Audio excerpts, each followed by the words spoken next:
This is the sound of tens of thousands of protesters in Washington earlier this week.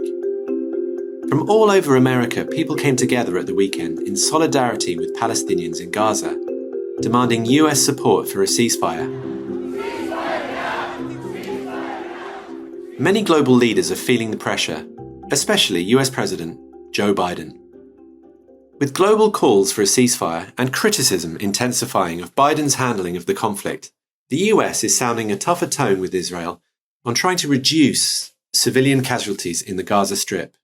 Biden is calling for more aid into Gaza and has spoken to Israel's Prime Minister, Benjamin Netanyahu, about temporary and localized pauses. But at the same time, the US has been firmly opposed to calls for a ceasefire. What they say to me is I have no notion that the Palestinians are telling the truth about how many people are killed. The US is Israel's most important ally. In the days following the October 7th Hamas attacks on Israel, Biden visited the country and expressed his staunch support for Netanyahu, even though the two of them had previously had a very frosty relationship.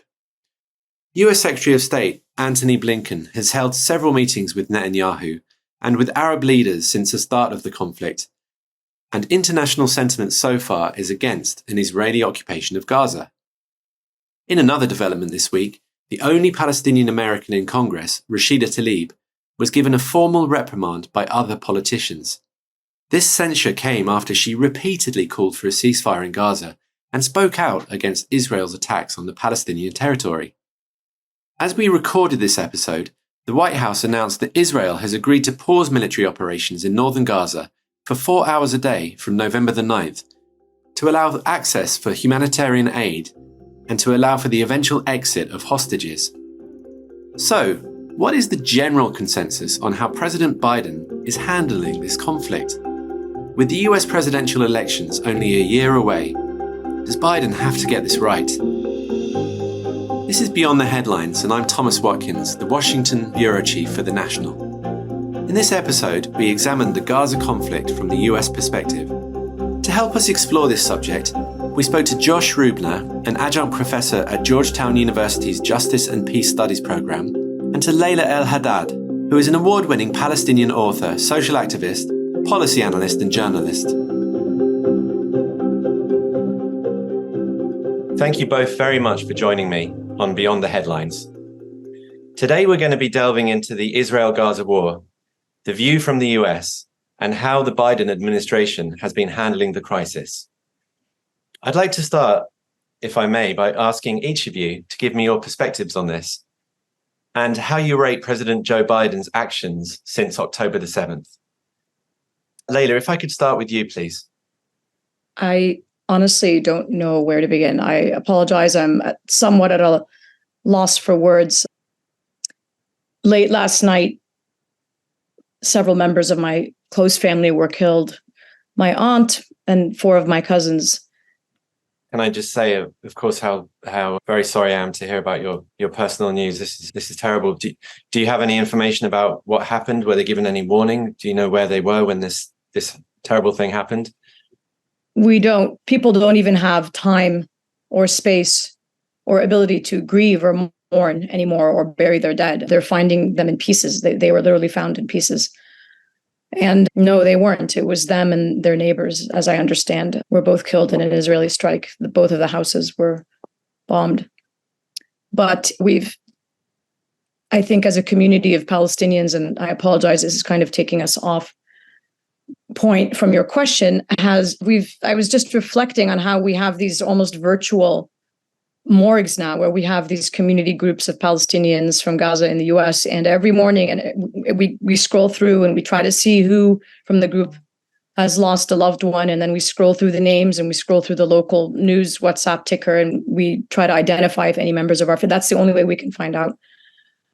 But again, that reality is not reflected by the Biden administration's words or speech or actions. And that has real life consequences, not only on Palestinians over there in Gaza, but on the Palestinian community, the Arab community, the Muslim community, people of color here in the United States.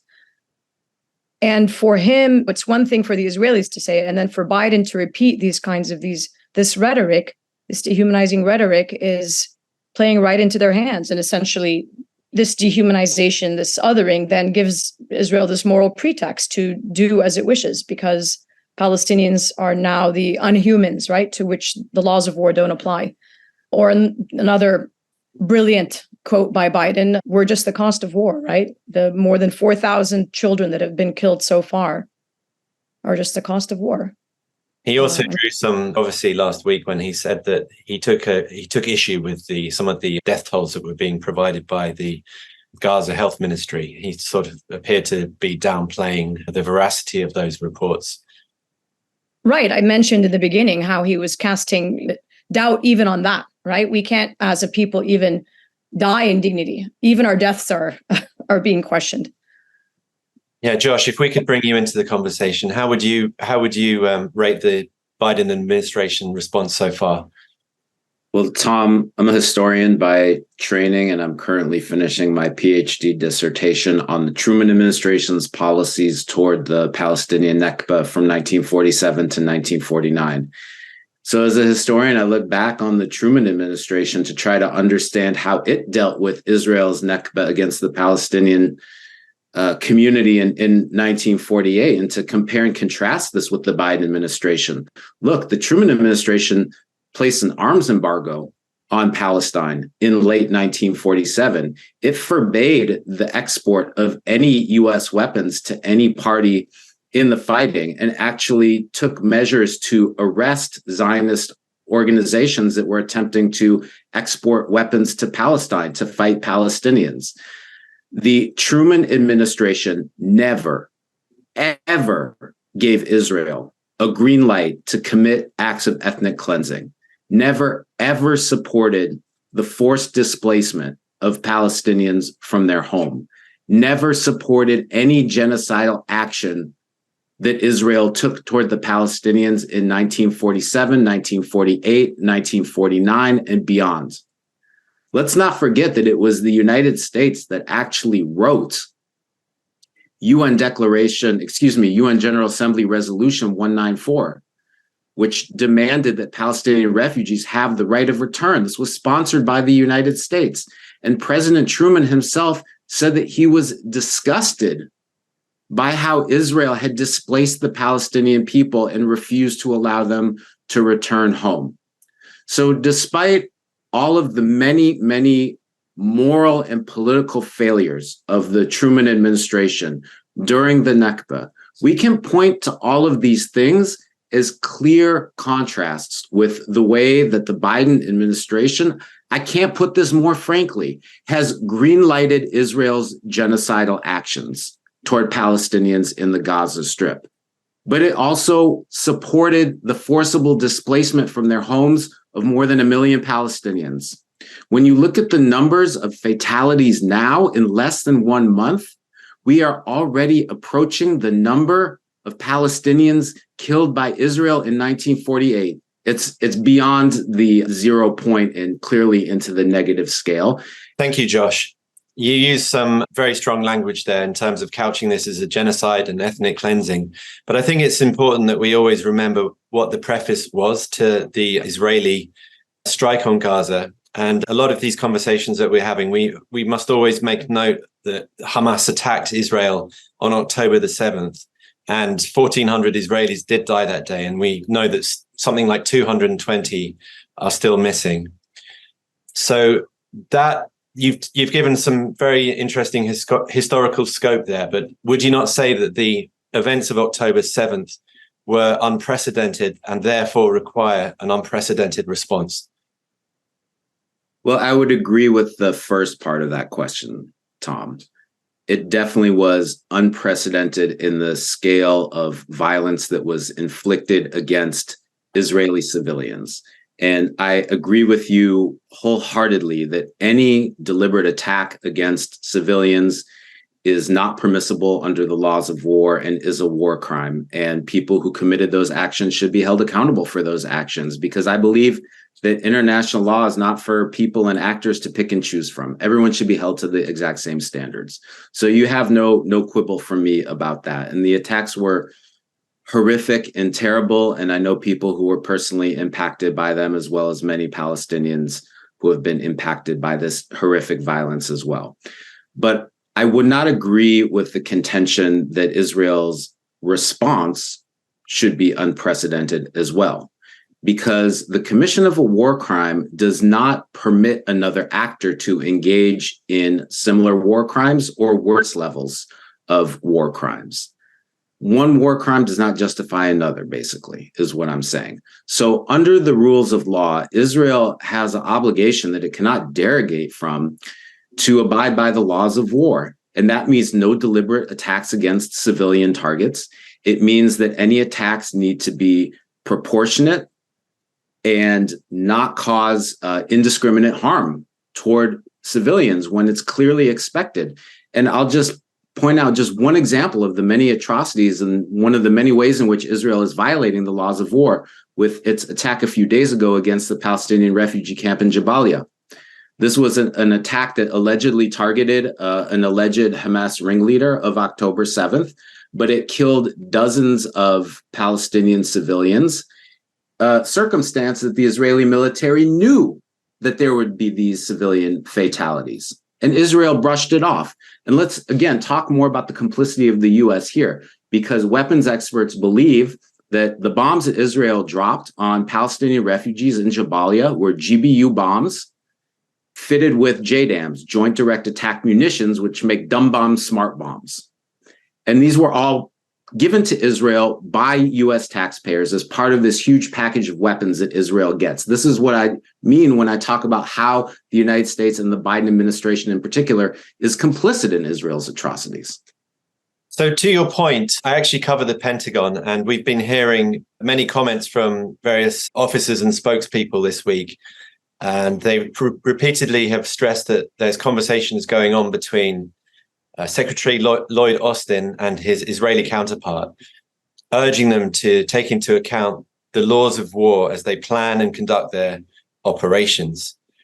And they say that they want to make sure Israel is distinguishing between terrorists and civilians. This is a direct quote now from the Pentagon spokesman. We've also seen in the last week some shift in the messaging from the Biden administration, where they do more continually bring up the idea of persuading Israel to try to avoid civilian casualties. Do you see any change in the last week or so in terms of an abatement of some of the deaths that could have been avoided, or is it clear that Israel is not listening to what the US is telling it? I think that there has been a certain change of tone from the Biden administration. And I think that that's been the result of unprecedented internal pressure coming from within the administration and external pressure from Palestinian Americans, from everyday Americans who are fed up with seeing night after night how their tax dollars are being used to commit genocidal acts against Palestinians in the Gaza Strip. People are out in the streets in the tens of thousands, if not hundreds of thousands, if not millions, to protest U.S. policy. And so the Biden administration is feeling this pressure, yes. And it's causing them to change the tone of some of their statements about the situation, but it's not having any impact whatsoever in terms of Israel's actions. As usual, Israel is just disregarding whatever the United States says. The only way that the bombs are going to stop is if the United States demands it, and if it cuts off weapons flows to Israel, as is required by U.S. law when U.S. weapons are being used to commit these gross violations of human rights. Layla, would you agree with Josh's point that the Israeli military doesn't seem to be listening to the advice it's hearing from the Pentagon or from the Biden administration? Why would they listen if they were told that they have absolutely no red lines? And as Josh said, this is being greenlighted. Israeli ministers themselves from day one have said, we are going to deprive them being the civilians, the population, the 2.2 million people, most of them refugees, all of them blockaded and besieged for more than 16 years and occupied for much longer. We are going to deprive them of food, water, fuel, and electricity.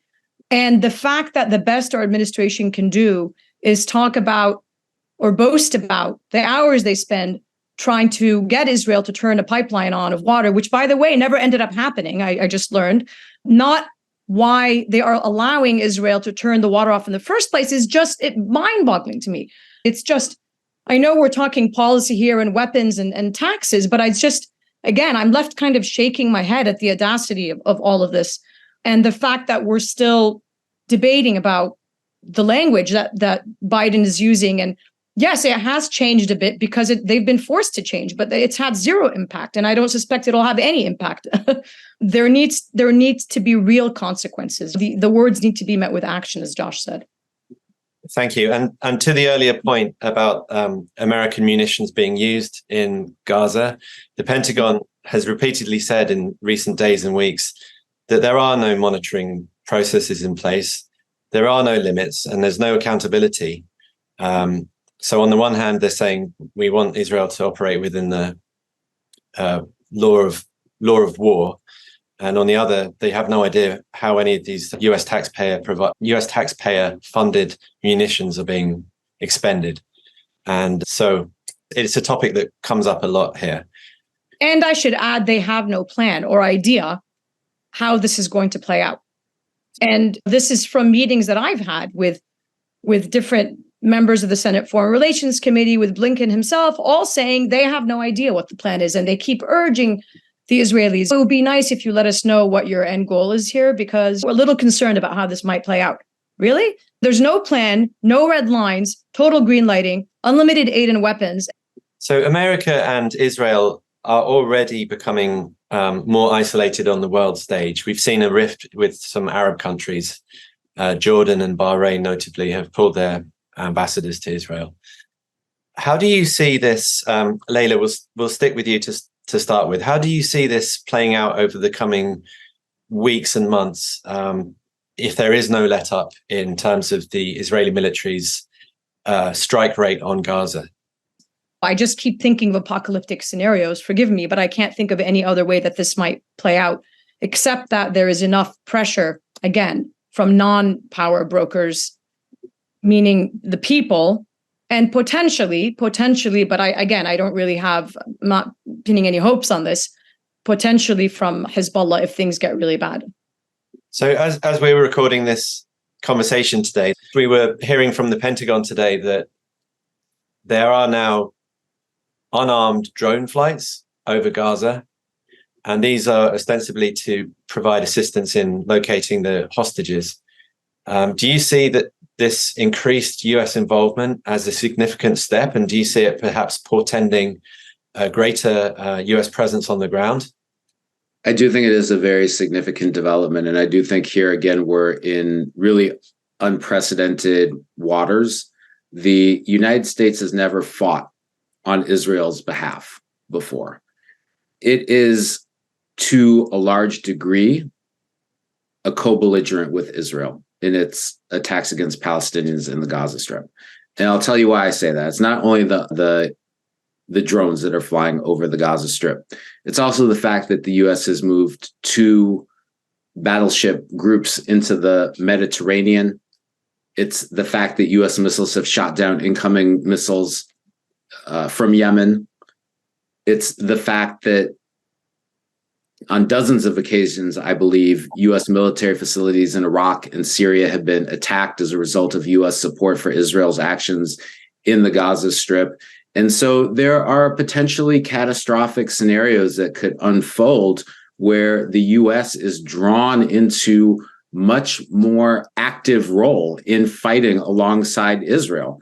And the U.S. has made it quite clear that it's prepared to take any measure should this escalate to include Hezbollah on a larger scale, or Iran, or other regional actors. The Biden administration has made it quite clear that it's ready to throw in with Israel to fight alongside it. So Americans who somehow are watching this and don't care that their weapons are being used to kill Palestinian children, at least they should be concerned about the fact that U.S. troops might be dying on behalf of Israel if this does not come to an end soon. So the demand needs to be for an immediate ceasefire to stop the deterioration in the situation and to prevent any further harm. Otherwise, the U.S. is just contributing to the harm. Well, very recently we saw Nasrallah say that Hezbollah do consider themselves to be at war with Israel. Do you see this tipping now into a regional conflict? I think it already is a regional conflict. I think the only thing that we don't know at this point is to what extent will it become a full-blown regional conflict with other potential actors throwing in all the means at their disposals to confront Israel and its actions. That we haven't seen yet. Switching gears a little bit. Layla, here at the National's Washington Bureau, we've been doing a lot of reporting about how the Arab American, Palestinian American, Muslim American communities are reacting to the Biden administration's approach to this conflict. And we've been hearing from the mayor of Dearborn, we've been hearing from lots of figures in the community that this is going to really hurt Biden in 2024. Is that something that you're seeing among the community? Oh, absolutely. I personally live in a very blue state. I'm in Maryland, so I don't know that it'll matter much here. But for states like Michigan, it will absolutely matter. And this is what the polling is showing. Shibli Talhami, I know, had recently released some polling data, as well as Jim Zorbi, showing just that. Again, how sustained this will be, it remains to be seen. But I've never seen this level of discontent amongst the Arab and Muslim community since 9/11, I can tell you. And again, people are just in disbelief at this point. It started with their complete erasure, they being the Palestinian community, as well as by extension, the Arab American community, in terms of the rhetoric that the Biden administration was using, and continued with the atrocious policies that they've been leading with. So I absolutely think if they continue on the current path, it could potentially cost Biden the election. So from a practical point of view, then, it's not as if Arab Americans are going to start to vote for Donald Trump if indeed he is the nominee because of his past history with the ban from Muslim majority countries and so on. So it basically means people will stay home.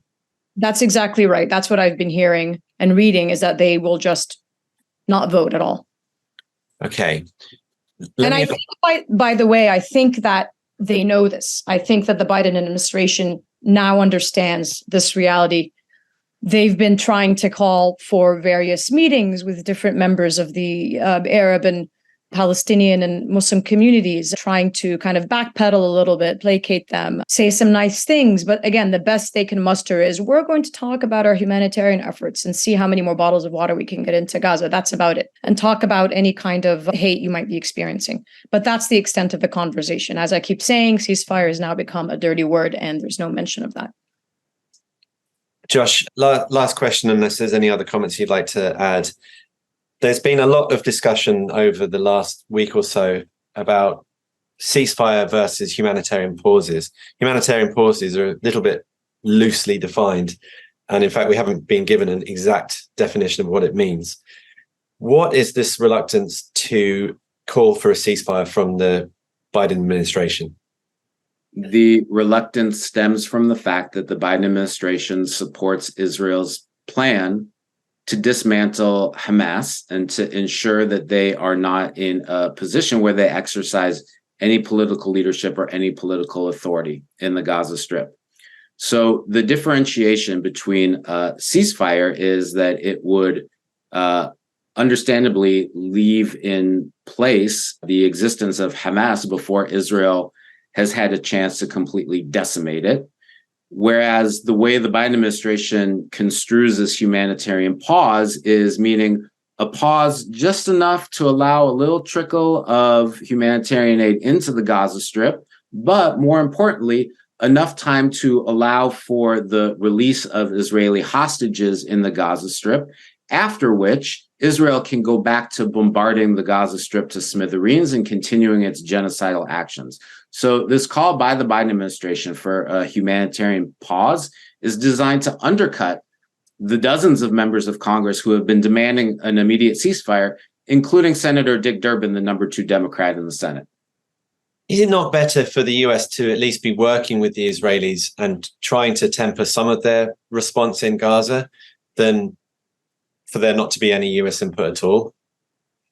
Absolutely, they should be tempering Israel and restraining it and reining it in. And there have been occasions where we've seen where the United States has demanded certain actions on Israel's part. Israel has been forced to comply with those demands. So, for example, when Israel cut off all forms of telecommunications and internet communications to Palestinians in the Gaza Strip, it was because of the Biden administration's forceful intervention that those communications facilities were turned back on. And that just goes to show the degree of control that the United States can really exert over Israel if it decides to exert any political pressure. So the Biden administration needs to exert that political pressure in much more fundamental ways to demand an immediate ceasefire and an end to the infliction of so much harm against Palestinian civilians and Palestinian children that we're seeing right now. The U.S. has the power, it's not exercising it. Josh Rubner and Layla El Haddad, I want to thank you both very much for joining me today. Thanks for listening to this episode of Beyond the Headlines. For more information on what's happening in Israel and Gaza, please subscribe to get every episode of Beyond the Headlines, where we explain and analyse the current conflict, and follow our coverage at thenationalnews.com. This episode was produced by Ahmed Issaoui, Doa Farid, Phil Green and Arthur Edison. And I'm your host, Thomas Watkins.